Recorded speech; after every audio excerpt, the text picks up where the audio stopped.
what I found with fragrance as a category, as an industry, was there was a lack of storytelling. This is The Safari.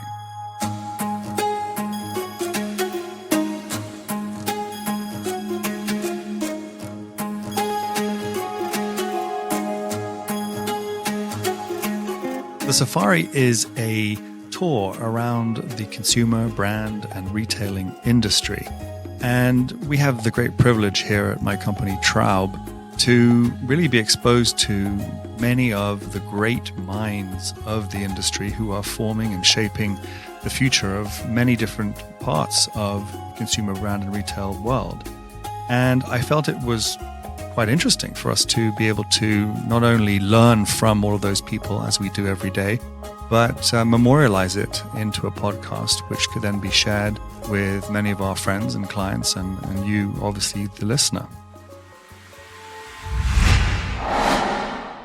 Hi, welcome back to The Safari. It's Kate Doerge, and today I sit down with Daniel Patrick Giles, founder and CEO of Perfumehead. With a background in luxury fashion, beauty, marketing, and branding, Daniel followed his passion to create a universe of scents for men and women. On today's episode, Daniel and I talk about the importance of storytelling and creating brand equity when building a business to last the next 100 years. This was a true pleasure, and I hope you enjoy. So welcome to the Safari podcast. Today, I'm thrilled to be sitting here with my dear friend, Daniel Giles. How are you?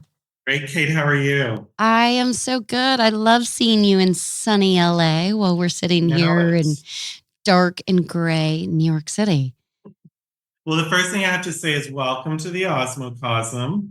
I'm so happy. Scent universe where every place has a scent and every scent has a story. Oh, I love that. Well, this is perfect timing because my day started with a very different scent universe of and this brings us back to your history, but my 13-year-old who is discovering scents himself. And I know this is how it started for you, but I think he needs a big lesson on what scents. I walked into the bathroom and I almost passed out with the aroma of some scent he's found on Amazon. So boys start experimenting with fragrance early. It's quite interesting. Well, he has already told me he's received several compliments at school, but I told him I'm not sure those are compliments or if they're just people who are saying, wow, that's a scent. That's a scent. So we may need your help, Daniel. But we have to turn him into a perfume head. He could be a perfume head. I'm a perfume head, and I'm a big fan of Perfumehead. So I am so thrilled to be able to have this conversation because you and I go back a long, long time. Long time. And I have seen your career evolve and morph and to bring you into this universe where you are now. So I'm excited to take our listeners on this journey, but I want to start first about sort of how you got to where you are today. And let's talk a little bit about your background because certainly it created the foundation for where you are. Yeah. Very much so. Well, thrilled to be here. And, I'm a huge fan. So that's where we start. That's where we begin. Feeling is mutual. So I started my career in Canada. I'm from Toronto. I was the creative director, fashion director, marketing executive at Holt Renfrew. And for those who don't know, Holt Renfrew is sort of like a Bergdorf Goodman of Canada. And I was really, really fortunate to spend 15 years there. And I was exposed to every brand in the world, from Hermes, Chanel, Prada, Gucci. And I had the great privilege of working with all those brands. And so I like to say that I had an MBA on how to build a luxury brand from those years at Holt Renfrew. And then after 15 years at Holt Renfrew, I was recruited by LVMH. And they asked me to join a beauty brand based in San Francisco called Benefit Cosmetics. and I had never heard of it. I didn't know what benefit was. And it was such a juxtaposition to what I currently had been doing with Holt Renfrew that I decided to take it. I moved to San Francisco. I helped Benefit really become a global brand. My job was global branding, ensuring that if you were in Hong Kong, New York, San Francisco, that the same message, the same visual identity was consistent throughout. After Benefit, I became Chief Marketing Officer of Perricone MD and really helped Dr. Perricone rebrand and reposition after a brand that had been around for about 15, 20 years, created very iconic products, cold plasma, no makeup skincare. We're really the first skincare brand to move into makeup and that whole thing of bringing skincare benefits into makeup. That was a big hit for us. Incredible. From there, I became CMO at Too Faced Cosmetics. And then I started my own company and helped brand a skincare line called Eighth Day, which has just been acquired by L Catterton. But as all of that is sort of, transpiring, since I was 16, my real passion has been fragrance. My parents sent me on a school trip to Paris. And as all my friends were going to the Eiffel Tower, I was heading to Galerie Lafayette to buy opium for my mom. Really, it was for myself. And that's really where my sort of obsession and addiction with fragrance began. I love to say that I center and surround myself in scent. It's whether it's candles, whether it's personal fragrance, it's a big part of my life. That's so amazing. And I love that idea. Again, I'm going to think about my young Frankie, who will eventually one day be shopping for scents for me. But the nose. So you had that nose early on and you had that appreciation for scent. But I think about how, Daniel, you and I, our paths crossed during that time of Dr. Perricone, and what a brilliant marketer you were and understanding the importance of branding. And as you said, the consistency of that branding. So I know you really took that into deep consideration as you were launching Perfumehead. And I want to talk about that because I think your background certainly has inspired you and influenced you and guided you. But give us a little bit of sense of that process and that creative process. Because scents are so important to you, you and I have spoken about how you lost your sense of scent during COVID, right? Yeah, well, I almost lost my life to COVID. And I was in bed for 3 months. It took me a year to recover.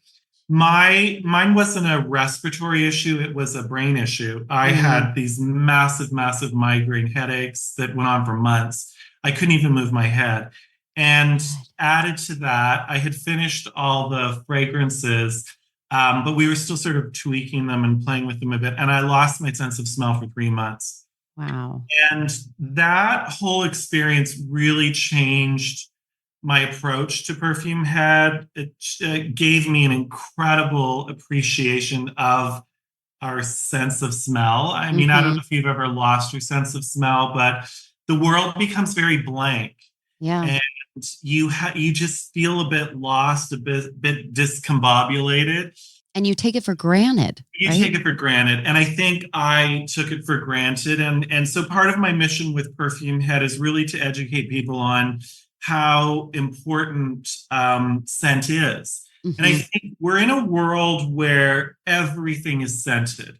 So when I go to the grocery store and I walk down the cleaning aisle, my Swiffer is scented, my laundry detergent is scented, my fabric softeners are scented, and they're not great scents. They're all synthetic. They all sort of, in my view, smell terrible. Yeah. And I just saw a real opportunity to bring to the world beautiful, wearable scents that make you feel good. My whole premise is all centered in well-being. I think there's a whole change and shift in fragrance from being something that you wear for someone else, and that it actually, you wear it for yourself, you wear it for your own well-being. There's wardrobes of scent. It's not like I would say in the old days where you had a signature scent and you wore that for your entire life. So Right. the fragrance industry really sort of, I think, is very much turned upside down in a good way, and really people exploring new ways to express scent. But I really viewed it through the lens of well-being and centering myself in scent.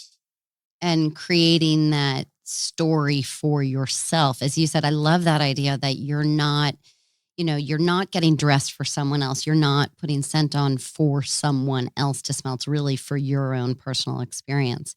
Yeah. So talk to me about Perfume Head and what sets Perfume Head apart from the other fragrances that are out there. As you said, you're sort of, the fragrance industry has been turned upside down. So tell us a little bit about that. So when I looked, I was in fashion, I was in skincare, I was in color cosmetics, and particularly the fashion part for me really played a big part in developing Perfumehead, because it's all, for me, it's all about storytelling. Hmm. And what I found with fragrance as a category, as an industry, was there was a lack of storytelling. When I would go into a store and experience fragrance, the first thing was about the notes. And it was sort of a story about, top notes of amber, musk, patchouli, and there was no real story to it. So number one, I felt like there was something missing with story. I think the shift to well-being was the other piece of it. That really came out of COVID, and a new generation discovered fragrance as a tool for well-being. Yep. Yep. Storytelling for me is everything, and branding for me is Well, everything. and that's your past. I mean, that And was that's my what, yeah. past. And that really just, everything, I like to say that everything that I've done led me to this point. Hmm. Because had I not had these incredible experiences, I wouldn't be able to do what I do. And I really wanted to create a luxury brand. That was, what I grew up in. That's what I love. That's what I like to surround myself in. And when I looked at the landscape, there was not many players. There are, about 4 to 5 brands in the luxury fragrance category, which I was quite surprised at. Hmm. Um, and when I decided sort of the category and the area that I wanted to be in, I wanted to create extracts. Okay. And for those people who don't know what extracts are, very, very high concentration of perfume oil. So our perfume oil is 25 to 30%, whereas an eau de parfum has maybe 15, sometimes 18. And that's a significant point of difference for us. And why is that? So why did you decide to go in that direction? Is it a deeper scent? Is it strong? Yeah, great question. It's long lasting. It allows you to really create complex fragrances. It allows for you to experience, your top, heart, and base notes changing and evolving. Mm. You end up with a very complex fragrance. And, I just knew that the extracts were the place that I wanted to start. And there were only a couple of brands that had extracts, and nobody had it as a collection. People had it as like a one-off. One-off, yeah. Baccarat Rouge has an extract. Byredo has a small collection of extracts, but nobody had a brand based on extracts. Got it. And that's really at the core of our brand. The other big piece of it is I am a product person first. So in fragrance, a lot of the conversation is about the packaging. Hmm. And for me, the conversation needs to be inside the bottle, not outside the bottle. And so working with 4 master perfumers from France who were all female was a big difference, because most of the noses, the master perfumers, are all male. It's a very male dominated industry. And I Hmm. felt like I brought my male energy in, and I wanted female energy in to balance that. Yeah. And I am not a perfumer. I have a great appreciation for what I like and what smells good. But the piece that really brings it all together is working with these Right. perfumers. Yeah. Um, and the other thing I think is a real difference for us is we are a Los Angeles-based fragrance brand with a European craftsmanship. Mm-hmm. So I worked with a top fragrance house. I worked with one of the best glass manufacturers who does Chanel, Hermes, Louis Vuitton. So I had to create a brand in Los Angeles that could sit beside all the luxury brands.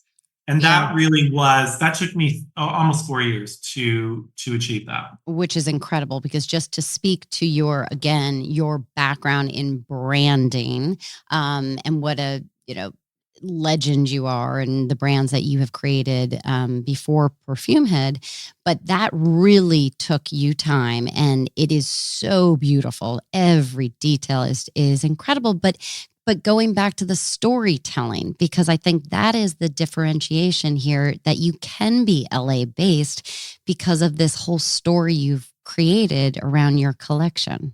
Correct. So the storytelling for me is, next to the product, is the most important. Mm-hmm. And I've lived in Los Angeles for over 10 years. I live across the street from the Chateau Marmont. And when I started working with the perfumers, they said to me, most people come in and write us a brief. We want musk, amber, orange blossom, benching other brands.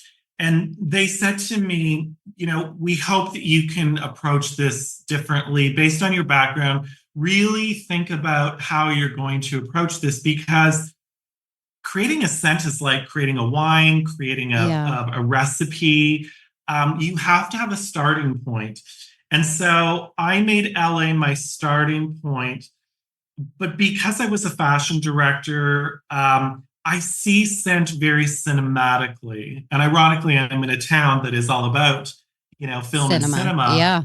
But I really see scent cinematically. So I start off with a little movie that runs in my head, the characters, the location, the music, the colors. And I started to put together books. I created 7 books, and each book was a chapter. And each chapter had a location. It had a time of day. It had an emotion.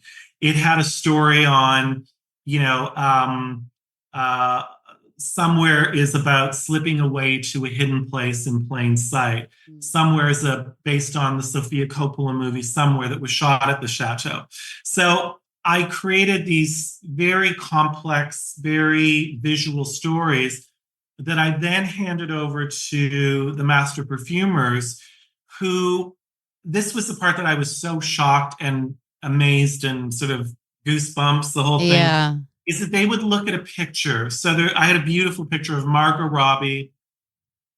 It was for British Vogue. She was photographed at Flamingo Estates, which is this beautiful food line and based in Los Angeles. And she was sitting on a couch with a white shirt, nothing on, leather. It was a leather couch. And then the nose actually took every piece of that photograph and turned it into an ingredient. So the back, there's this beautiful green painting. They use vetiver. Yeah. The couch was leather. They use Tuscan leather. And we literally developed each fragrance from scratch, the picture, based on those images, based on the music, based on the emotion. So there was no benching against any other brands. And that process was incredible. And I sort of had I'm not from the fragrance industry. Right. So I came into it with, kind of like a diaper on, hoping that it all worked. Yeah. That really was the catalyst for all the scents that we created, all the stories that we created. And I spend a ton of time with the customer in the stores. I'm very old school. I'm at Island Ray, or I go to Bergdorf's. And I spray the fragrance on someone, and then I tell them the story. Yeah. And, first they have to love the fragrance, but they fall in love with the stories. And the stories I was going to ask that. Yeah, I was going to ask that because I think that is fascinating, right? To start with the story and develop a fragrance to that story is so unusual. No one else is doing it. But then when it comes to translating that to the customers, the question of do they buy into the story or do they buy into the fragrance and then the story? So so you're hands-on, you're in front of these customers and you can tell that story, but what happens when you're not there? So we have a book, and every fragrance has a poem that we created for Mm, it. And it allows the sales associate, the person who's there, to sort of have the customer escape into that story. But first, you have to love the scent. yeah, starts with And the scent. it starts with the scent, but as they're experiencing the scent, we're also telling the story. And there's something really magical that happens when the story and the scent connect with you. Hmm. And I can see it in the person's face. I can see their whole expression change, almost like a eyes rolling back in the head type of moment. And I know that they love the product. But they go hand in hand very much so. And my mission, as I said to you right from the beginning, I wanted to create beautiful scents that span time. That I wanted to create 100-year brand. This is not about wanting to be disruptive or you like it. I wanted them just to be beautiful. And I know that sounds kind of Nope. simple.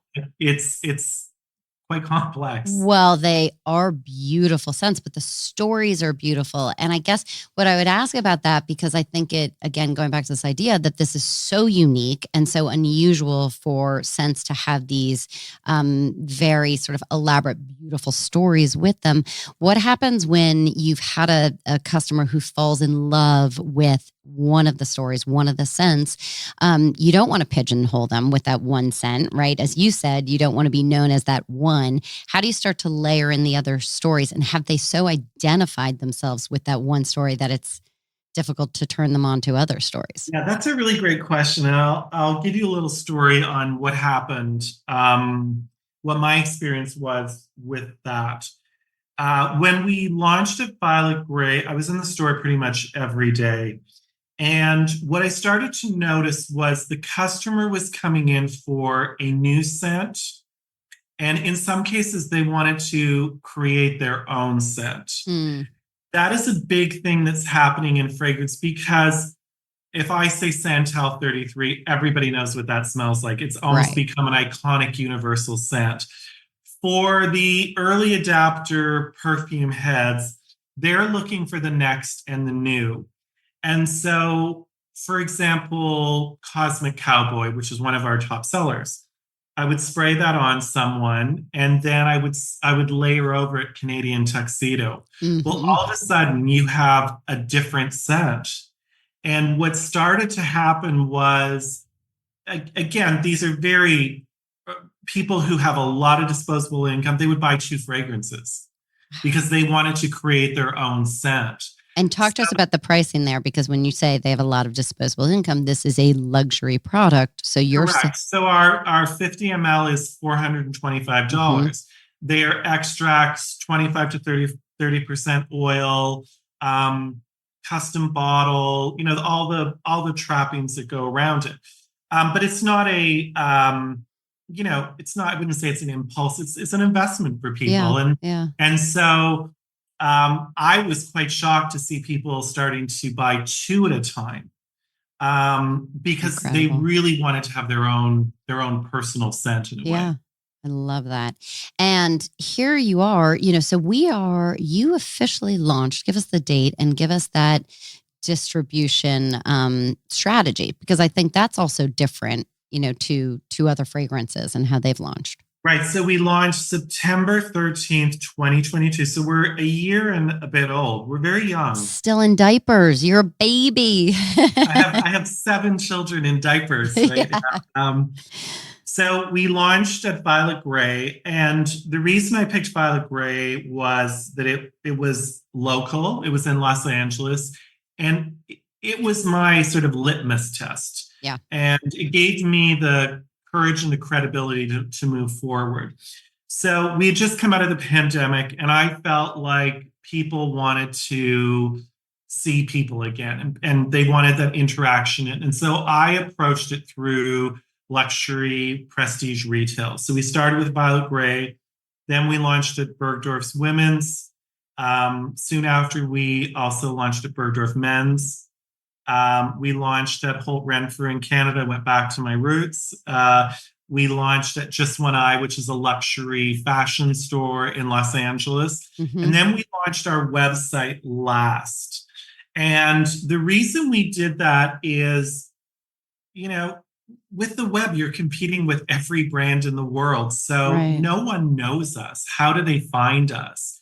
And the most important thing we did out of the gate was that we invested in public relations. Mm-hmm. Mm-hmm. That was really the thing that I spent my money on. And that gave us brand awareness, that gave us product awareness. And that allowed us, when you go on to Google and you search, you have 4 pages of reviews from Vanity Fair, Vogue, Harper's Bazaar, Wallpaper.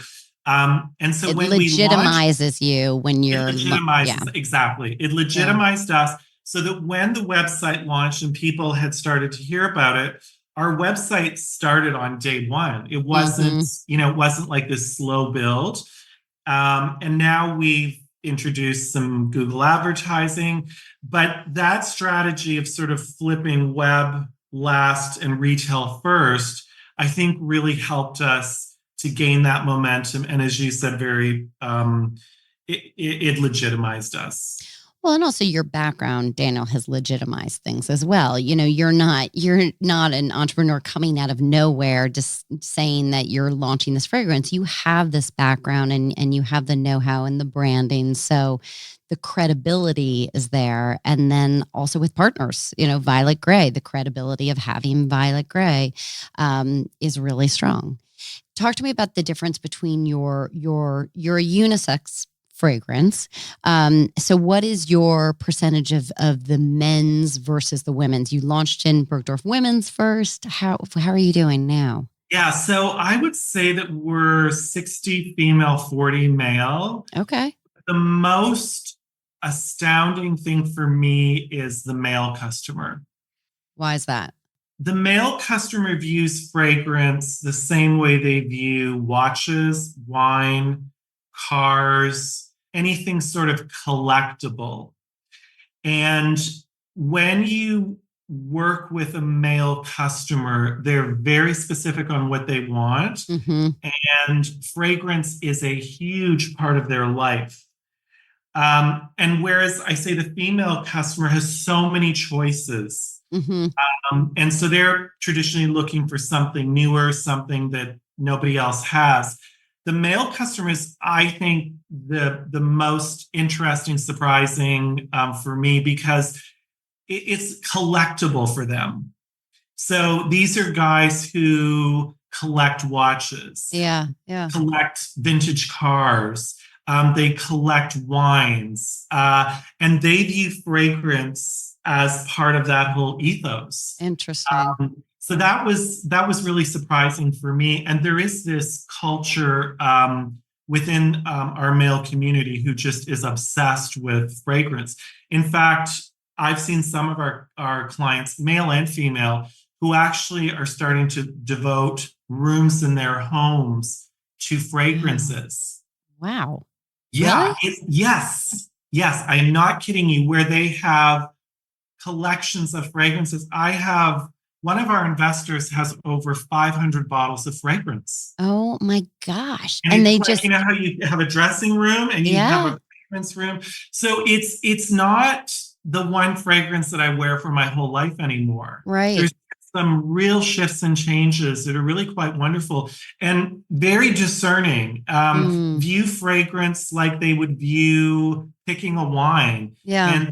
notes, the top, heart, and the base notes, and want to be educated. It's I really love quite that. fascinating. Yeah, and so that is so interesting because it is a collection and every day is different, but there's an education there. So going back to your storytelling, are the men as interested in the story that you've wrapped around these fragrances as the women, or are they more interested in the notes and the complexity of what you've accomplished? Yeah, that's a great question. I would say that the male customer first they identify with the scent immediately. Mm-hmm. They identify with the story, but they do want to get more into the notes and The the complexity of technicality. the Yeah. fragrance. They Yes. really do. Well, And like a watch or a car, or as you said with the yeah, wine. I also think that we view ourselves as a global brand. Mm-hmm. So the U.S., we're a U.S. brand, but we will have a global footprint. And there are a lot of cultures who grew up with fragrance as part of their life. And I think that is a big piece of the diversity that's happening in fragrance as well. Mm. And do you see it happening at a younger age? I mean, we've talked about, Frankie Durgy at 13, discovering fragrance, you at 16. Do you think there's so much in the news, right, about the youth in terms of skincare and maybe that's a result of TikTok and what they're seeing on social media. But are you seeing that with your customer base as well? Granted, you're a luxury product, so you're more expensive, but have you seen that through Yes, the launch? 100%. And what's interesting with our customer, and I've seen them in all different retailers and web, is age doesn't really play a role. It's more about I love it, I have to have it. Mm-hmm. And I do, they're definitely, and I again go back to COVID, it was probably starting before that, but there's definitely a new wave of younger customers who have an appreciation for scent. Mm-hmm. And I'm seeing it younger and younger, I would agree. But do you think that is because of social media and their access to information and Yes. influencers? Yes, for sure. Yeah. Yeah. I mean, if you go on TikTok, there are lots of fragrance influencers, tons of that stuff. So it definitely has a huge impact on it. So do you go where your customers are? So therefore, when we talk about engaging them, you have an incredible social platform through your Instagram, through all these different avenues. But have you thought about TikTok as an avenue that? Yes. So my whole philosophy is whatever we do, we have to do it well. Mm-hmm. And I can't do everything well at once. Yes. So what I like to do is build Instagram. So we've built Instagram. It's our mood board. It tells the stories. Our next frontier is TikTok. Mm. But before we even get on TikTok, I think the approach we're taking is influencers, influential people, ambassadors that already have a platform on TikTok. We have great relationships and we're building relationships with them. Mm-hmm. So we're doing it in a way that we have visibility, but we're not on there yet. And 2024 is the year that will, start. I think it's incredible. I think that's where everybody is. Yeah. But I It also want to do it in a way that is very Perfumehead. Well, and also a way that, as going back to this legitimacy and this adding credibility and for a fragrance, through social media without being able to test the scent, you really are relying, going back to the storytelling or going back to those that have influence, right? And have a following that their followers will listen and view them as credible, right? When they Correct. are talking about a fragrance. Correct. And our website business is it's quite significant in our overall retail and our overall business. And when you think of an e-commerce customer shopping, they're really buying based on the stories Yeah. and the ingredients. Mm-hmm. because otherwise they can't smell it. Right. So the storytelling becomes even more important on our website. It's a branding and marketer's dream when it's done right, which you always have done it right, which is why Perfumehead is already such a success out of the gate. But I wanted a couple more questions before we wrap up, because I am so curious with 7 fragrances, or where are we now? So Xanadu was our 8th fragrance. 8th, okay. We launched in September. Right.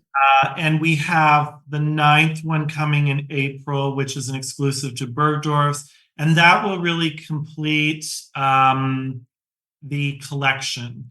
I'm a big believer in a tight assortment, and I think you can just get so carried away in products. So that will sort of complete the collection. Yeah. And then we start looking at how we franchise our top SKUs. And so we go through a whole exercise on that. Now, I know the answer to this, because with 9 children, of course, you're going to say you love them all equally. Yes. But if you were to say there's one of these that stands out for you, what would it be and why? Yeah. So it's Cosmic Cowboy. I knew you were going to say that. I created Cosmic Cowboy for myself. Yes, because you are a Cosmic Cowboy. My friends, some of my friends call me Cowboy. And it is a musky amber, which I've worn my entire life.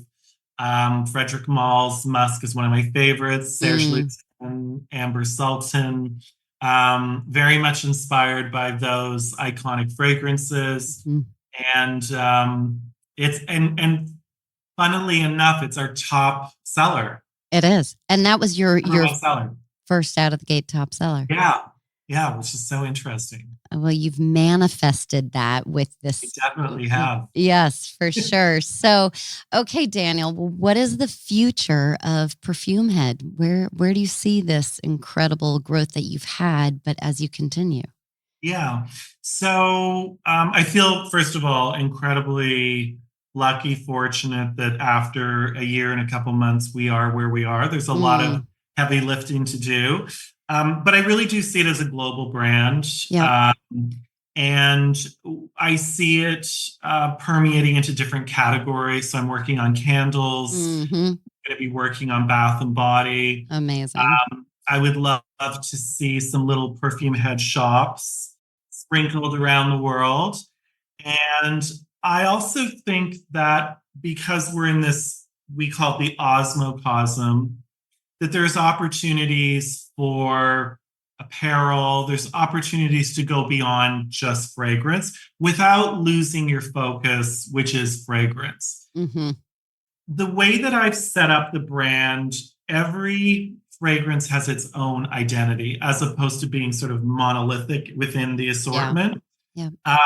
And so there's stories that can be told, there's product that can be created around Cosmic Cowboy, around Xanadu, around Room Number. And I think that sort of long term is where we want to go, where we're creating these little worlds within the fragrance itself. So there's lots, sort of sky's the limit. I tell myself that I'm creating a 100-year brand. It's a very important statement because you make decisions differently. Yes. You build and scale a little slower. You're thoughtful to all the elements that go into making a great product. So, I think the future looks really good. Fragrance right now, really interesting what's happening in fragrance. It's on fire, as they say. Yeah.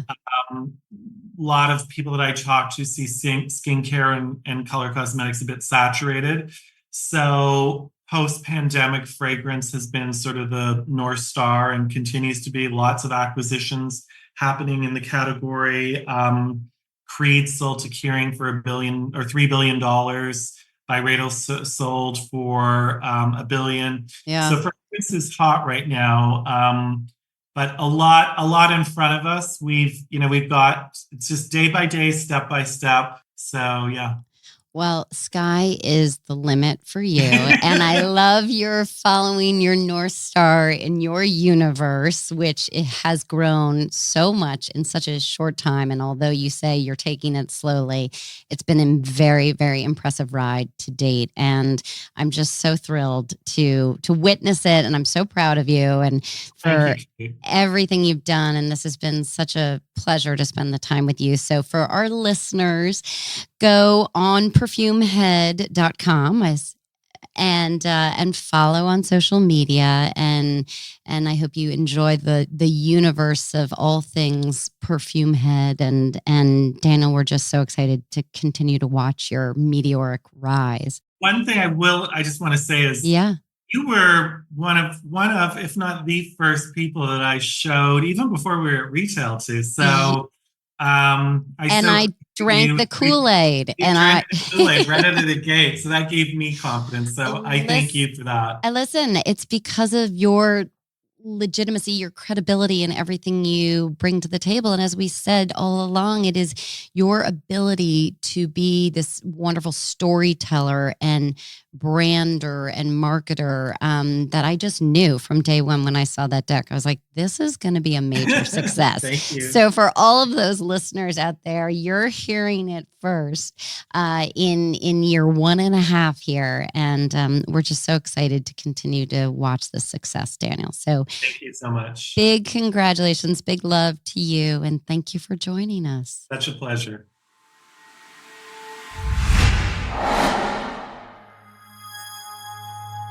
If you want to learn a little bit more about Traub, you can go to traub.io, where you'll learn a lot about everything that we do. If you're enjoying the safari, please do share it with your friends and colleagues within the industry. And please also don't forget to subscribe and like it. Until next time.